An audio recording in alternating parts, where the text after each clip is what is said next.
Kotak bank को अगर खुद को संभालना है यानी खुद को बचाना है तो अब सामने आना पड़ेगा, यानी कि ऐसे पॉइंट पे बैठा हुआ है कि नेक्स्ट बैंक निफ्टी का अगर फॉल होता है तो ये 1200 और 1100 आने से पीछे नहीं हटने वाले।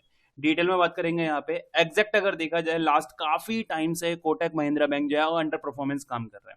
अगर आप नोट कर रहे होंगे ये चीज मंथली चार्ट पे ओपन है, और मंथली चार्ट पे अगर नोट कर रहे होंगे ये काफी अच्छी इसके पास एक सपोर्ट यहाँ पे जनरेट हो चुकी है। और ऐसा नहीं है कि अभी इसने जनरेट किया, नहीं, ये 2019 से चल रही है।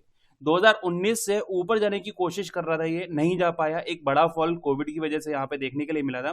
फिर ये ऊपर की तरफ निकला, ब्रेकआउट किया, बहुत अच्छा शानदार ब्रेकआउट किया 2021 में। और उसके बाद कंटिन्यू आप नोट कर रहे होंगे, देखो यहाँ पे टोटली मिला के सिर्फ और सिर्फ एक सपोर्ट की तरह से रिएक्ट किया गया। कहीं ना कहीं यहाँ पे सपोर्ट जो है वो काफी हेल्दी सपोर्ट को यहाँ पे वैल्यू कर रहा था। बट अगर आप ये भी देख रहे होंगे ऊपर से यहाँ पे देख रहे होंगे, फर्स्ट टाइम जब बायर्स आए काफी स्पीड में ऊपर की तरफ लेके गए, सेकंड टाइम यहाँ पे, थर्ड टाइम ये ऑल ओवर पहले से हमेशा ये शॉर्टिंग होती जा रही है। एंगल जो यहाँ पे बन रहा है काफी अच्छा बाइंग का एंगल बन रहा है, ये आपको भी दिख रहा होगा कि जो नीचे की तरफ यहाँ पे हो रही है, एक ट्रेड लाइन जो है वो नीचे की तरफ आ रही है, तो कहीं ना कहीं ये बाइंग परसेंट करते हुए दिखाई दे रही है। बट जैसा कि यहाँ पे बैंक निफ्टी की अगर मैं बात करूँ, थोड़ा सा आपको बैंक निफ्टी के बारे में दिखा देता हूँ। यहाँ पे बैंक निफ्टी के चार्ट पे चलते हैं, ये देखो बैंक निफ्टी पे अगर नजर करते हैं, ये बैंक निफ्टी का भी वीकली चार्ट है। बैंक निफ्टी जो है ना वो भी कुछ खास परफॉर्मेंस नहीं कर रहा है यहाँ पे, अगर आप नोट करेंगे ये देख सकते हो, ये एक रिजेक्शन पॉइंट है। अगर ये ऊपर निकलता है वेल एंड गुड है, आने वाले टाइम में ये ऊपर की तरफ जाता है तो एक नया हाई लग सकता है। बट अगर इसने रिवर्सल किया और फिर से इन लेवल को टेस्ट करने की कोशिश करी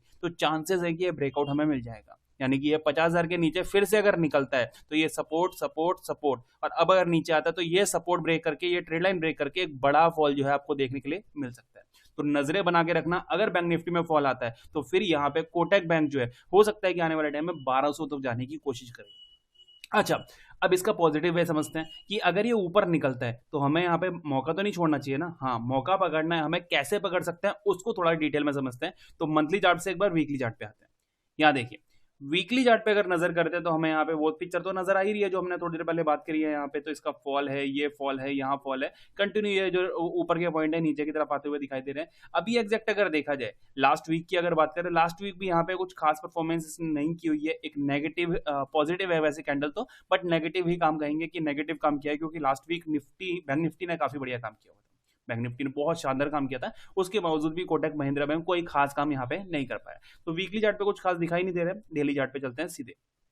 यहाँ देखिए डेली चार्ट पे अगर नजर करते हैं तो हमें डेली चार्ट पे रीसेंट के काम में हमें देखना होगा कि रीसेंट में यहाँ पे क्या करता हुआ दिख रहा है। तो रीसेंट में एक बड़ा हैवी फॉल देखने के लिए मिला था। यहाँ पे अगर आप देख रहे होंगे एक रिजेक्शन बनाने की कोशिश करी थी इसने, ऊपर जाने के लिए, ऊपर जाने के लिए, यहाँ रिजेक्शन, फाइनली एक गैप अप के साथ ओपन किया इसने, ऊपर की तरफ निकला। अभी अगर देख रहे होंगे तो रिजेक्शन को एक सपोर्ट की तरह से ट्रीट किया जा रहा है।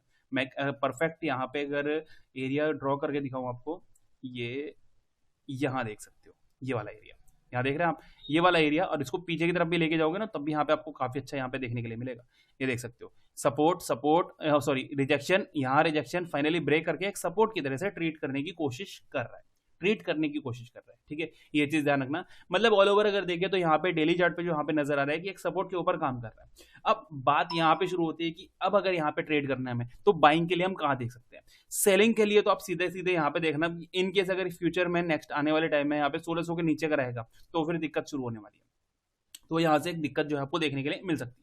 अभी हम क्या करते हैं, यहाँ पे सिर्फ इसका एंगल ढूंढने की कोशिश करते हैं। रिसेंट में इसने फॉल किया, सपोर्ट बनाने, रिजेक्शन बनाने की कोशिश करी, ब्रेक करके एक सपोर्ट ढूंढते हुए नजर आ रहा है।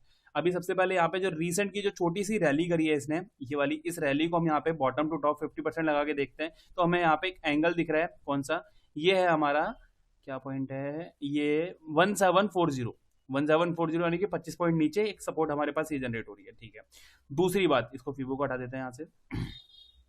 यहाँ दूसरी बात, अभी भी एक सपोर्ट के ऊपर है। अब सपोज करते हैं कि हमें बाइंग के बारे में बात करनी है, तो बाइंग कहाँ कर सकते हैं। अगर सपोज करते हैं कल के दिन यहाँ पे गैप डाउन ओपन हो गया या फिर एक नीचे की तरफ फॉल करता है, तो जब तक ये सपोर्ट ब्रेक नहीं हो गया हम यहाँ पे शॉर्टिंग की बात नहीं करेंगे। मतलब कि इस पूरे एरिया में कोई सेलिंग की बात तो नहीं होगी। ठीक है, 1740, जब तक 1740 ब्रेक नहीं होगा कोई सेलिंग की बात नहीं होगी।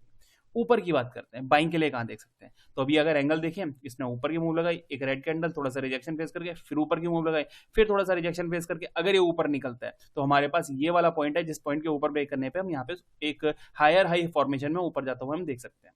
तो बाइंग के लिए हमारे पास क्या पॉइंट बन गया, 97, मतलब ऑल ओवर एक राउंड नंबर 1800 का, 1800 का राउंड नंबर ये रहा। 1800 का राउंड नंबर के ऊपर अगर मिलता है तो हम यहाँ पे इसको बाइंग के लिए देख सकते हैं। टारगेट यहाँ पे 1860 सीधे अगर देख रहे होंगे आप, एक बड़ी सी कैंडल शॉर्टिंग के लिए, एक बड़ी सी कैंडल बाइंग के लिए, एक बड़ी सी कैंडल शॉर्टिंग के लिए, मतलब ऑल ओवर इस पूरे एरिया में ये वाला पूरा एरिया कोई रिजेक्शन सपोर्ट यहाँ पे देखने के लिए नहीं मिल रही है। तो इनकेस अगर ये एरिया दोबारा से ब्रेक करता है 1800, तो नेक्स्ट जो रिजेक्शन मिलने वाला है वो 1860 के आसपास कहीं इसको देखने के लिए मिलने वाला है। 1860 है ना, एक सेकेंड, ये हाँ 55-60, वही 1855-60 के आसपास यहाँ पे एक रिजेक्शन जो है वो देखने के लिए मिलने वाला है। कहाँ? 1800 के ऊपर।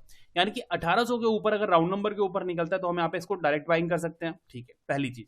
दूसरी बात, इनकेस अगर कल के दिन यहाँ पे नीचे की तरफ आता है, ये जो हमने पॉइंट बात करी है ना 1740, अगर इस पॉइंट पे कहीं 15 मिनट के चार्ट पे डब्ल्यू पैटर्न, कोई हेड एंड शोल्डर पैटर्न, कोई यहाँ पे ब्रेकआउट पॉइंट मिलता है हमें यहाँ पे, तो इस पॉइंट के ऊपर 1740 हम यहाँ पे इसको बाइंग के लिए देख सकते हैं। ये ध्यान रखना, 1740 एक बाइंग का नंबर हमारे यहाँ पे बन चुका है। 1740 नीचे के लिए अगर आता है तो ऊपर के लिए 1800 के ऊपर बाइंग के लिए है। अब 15 मिनट के चार्ट पे चलते हैं। यहाँ देखिए 15 मिनट के चार्ट पे अगर देखेंगे आप यहाँ पे, तो हमें ये नजर आ रहा है कि देखो इसने डायरेक्ट एक अच्छा खासा फॉल किया है यहाँ पे, और उसके बाद एक साइडवेज परफॉर्म करके इसने क्लोजिंग की हुई है, राइट, साइडवेज परफॉर्मेंस। तो यहाँ पे तो हमारा क्लियर हो गया है कि ये वाला पॉइंट हमारा यहाँ पे इनकेस ब्रेक करता है तो नीचे का फॉल इनकेस अगर करता है तो इन केस बहुत ज्यादा रेयर चांस है कि नीचे की तरफ आके इस पॉइंट को दोबारा रीटेस्ट करे। फिर भी अगर आता है तो हमारे पास ये वाला एक एंगल है, यहाँ पे कोई डब्ल्यू पैटर्न, कोई हेड एंड शोल्डर पैटर्न, या फिर कोई ब्रेकआउट पॉइंट बनता है तो हम यहाँ पे इस पॉइंट पे 1740 पे बाइंग के लिए देखने वाले हैं। इनकेस अगर ऊपर यहीं से निकलता है तो हम यहाँ पे इसको इस जगह पकड़ने वाले हैं। बट इंट्राडे में हमारे पास एक और नंबर भी है इंट्राडे के लिए, सिर्फ और सिर्फ इंट्राडे के लिए। कौन सा? ये है हमारा रिसेंट का हाई, कौन सा है? 1775 1775।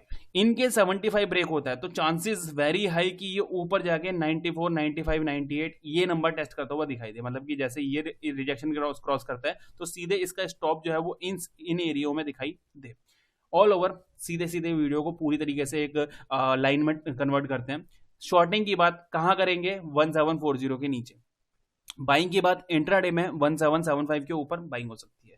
लॉन्ग टर्म पर्पस के लिए 1800 ब्रेक होने के बाद यहां पे बाइंग हो सकती है। और अगर अब बहुत लंबा व्यू लेके चल रहे हैं कि हाँ आपके पास ऑलरेडी होल्डिंग और यहाँ पे कब मेरे को मौका मिलेगा एक 2000 और 3000 के पॉइंट टेस्ट करता हुआ यहाँ पे दिखाई दे, तो जब तक ये वाली ट्रेड लाइन ब्रेक नहीं होगी, ये वाली ट्रेड लाइन, तब तक तो एक लंबी परफॉर्मेंस हमें यहाँ पे इससे देखने के लिए बहुत ज्यादा रेयर चांस है। तो जल्दी से जल्दी ये अगर ब्रेक करता है, यानी कि 1900 के ऊपर जब निकलना शुरू होगा, तो फिर ये 2000, 2100 और 2200 बहुत जल्दी आपको नजर आ जाएगा। जैसे कि इस टाइम पे एचडीएफसी बैंक चल रहा है, बहुत बढ़िया परफॉर्मेंस कर रहा है, तो वो चीज यहाँ पे कोटक बैंक में देखने के लिए मिल सकती है। एट प्रेजेंट हमारे पास जो नजर है 75 के ऊपर, 40 के नीचे, या फिर 1800 के ऊपर, ये 3-4 नंबर हमें बहुत ज्यादा वैल्यू करने हैं। और इनकेस फ्यूचर में अगर ये रिजेक्शन ब्रेक होता है तो फिर 1200 ज्यादा दूर नहीं नजर आएगा।